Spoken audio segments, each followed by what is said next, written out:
নির্বাচন কবে হবে এই প্রশ্ন আপনাদের সবার মনেই আছে, আমাদের মনেও সারাক্ষণ আছে। আপনারা লক্ষ্য করেছেন নির্বাচন আয়োজনের লক্ষ্যে আমরা প্রয়োজনীয় পদক্ষেপ নিতে শুরু করেছি। কয়েকদিনের মধ্যে নির্বাচন কমিশন গঠন হয়ে যাবে। তারপর থেকে নির্বাচন আয়োজন করার সমস্ত দায়িত্ব তাদের উপর বর্তাবে। নির্বাচন কমিশন ভোটার তালিকা হালনাগাদ সহ আরও কিছু কাজ শুরু করে দিতে পারবে, যা একটা অবাধ নির্বাচনের সাথে সরাসরি সম্পৃক্ত। প্রথমবারের মতো প্রবাসী বাংলাদেশিরা পোস্টাল ব্যালটের মাধ্যমে যাতে তাদের ভোটাধিকার প্রয়োগ করতে পারে সে লক্ষ্যেও সরকার কাজ করছে। তবে আমরা মনে করি না যে একটা নির্বাচন কমিশন গঠন করে দিলেই নির্বাচন আয়োজনে আমাদের দায়িত্ব শেষ।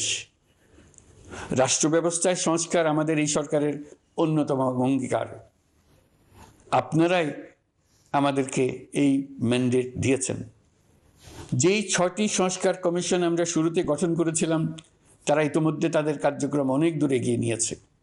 বিভিন্ন গণমাধ্যমে আপনারা তাদের কার্যক্রমের আপডেটও দেখছেন।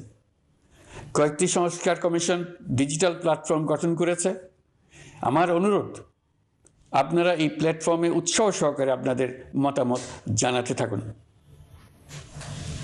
প্রথম 6টি সংস্কার কমিশনের মধ্যে একটি হলো নির্বাচন সংস্কার কমিশন। নির্বাচন অনুষ্ঠানের জন্য এই কমিশনের সুপারিশমালা অত্যন্ত জরুরি। তাদের প্ল্যাটফর্মে যান, আপনার মতামত খোলাখুলিভাবে তুলে ধরুন। আপনি দেশের মালিক, আপনি বলে দিন আপনি কি চান, কিভাবে চান। নির্বাচন নিয়ে আপনাদের সকল বক্তব্য বিনা দ্বিধায় বলতে থাকুন। আপনার মনের কথা তুলে ধরুন। আমার অনুরোধ, সংস্কারের কথাটাও একই সঙ্গে বলুন। সংস্কারকে পাশ কাটিয়ে যাবেন না। নির্বাচনের কথা বলার সঙ্গে নির্বাচন ও অন্যান্য ক্ষেত্রে সংস্কারের কথাটিও বলুন। সংস্কার হলো জাতির দীর্ঘমেয়াদী জীবনী শক্তি।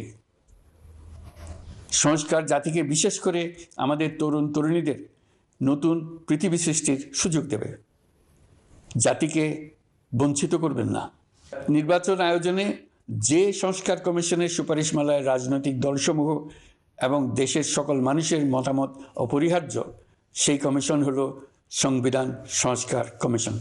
এই সুপারিশমালার যে অংশ সকলের কাছে গ্রহণযোগ্য হবে তার ভিত্তিতে নির্বাচনী আইন সংশোধন করতে হবে। সমান্তরালভাবে ভোটার তালিকাও হালনাগাদ করার প্রক্রিয়া চলতে থাকবে।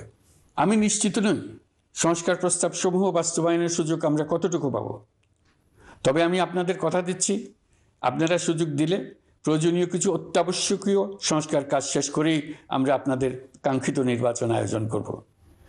ততদিন পর্যন্ত আমি আপনাদের ধৈর্য ধারণ করার অনুরোধ করব।